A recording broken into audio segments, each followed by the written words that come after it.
I'm going to show you how to replace the seat cover on this 2000 Honda Foreman 450. I'm going to pull all these staples out of the back, and that's our new seat cover. I did some super glue stuff here and there.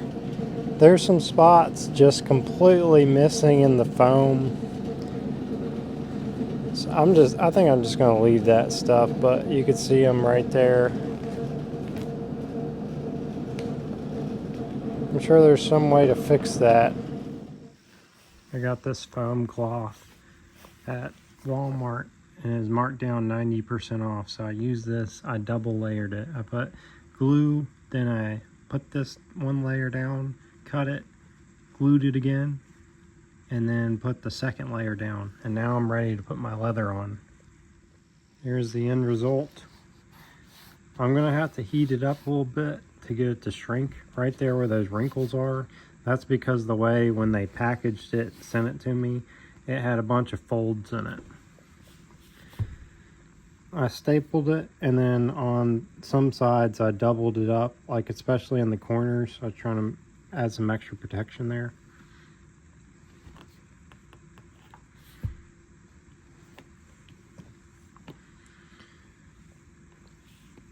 I was able to get like one of every 3 staples in, and this is what I bought to use as my fabric. So it's 54 inches by 60, is called anti-pill fleece. I doubled that. So I put one layer on, cut it, and then put another layer on and cut it. With the staple gun, I use this Stanley right here. It's an electric stapler. And I was using 3/8 staples. I had some 9/16, but they were a bit too long, so I found some 3/8 and used those. These are all the ones that didn't go in there properly. So about one of every 3 actually went in properly. And then I hammered them in. It probably took me like 3 hours to do this. So it just depends if it's worth it for you to do that or not. I don't think it was worth it for me to do this rather than just buying another seat. But I kind of like doing this kind of thing just to learn.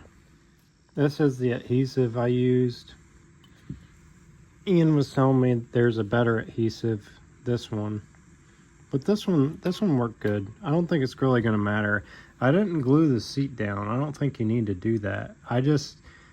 Well, you probably can't, because then you can't stretch the leather.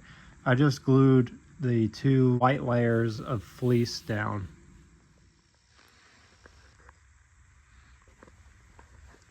I went over the leather with a heat gun to get all those wrinkles out. You can kind of still see them right there a little bit, but I think that's just gonna eventually fade out. There's one right there. You have to be really careful not to get the heat gun too close. You can see I kind of damaged that a little bit. Not too noticeable though. The back side was really important to heat that up because right here it was really loose on the corners. So when I heated that up, it really tightened it up. I don't know if I could get it anymore, like to get that whole thing out, but I got it a lot better than it was. I probably could have got that out pretty easy. Right there, I heated it up a little bit too much, and it, I don't know. I don't know if I could fix that or not. I was kind of afraid to mess with it. It kind of changed the texture, which was weird. And right here, I don't know what that is. Anyway, there was like a crease down here, and that's for the most part gone. But this four-wheeler looks so much better now that I've got a seat that's not ripped on it.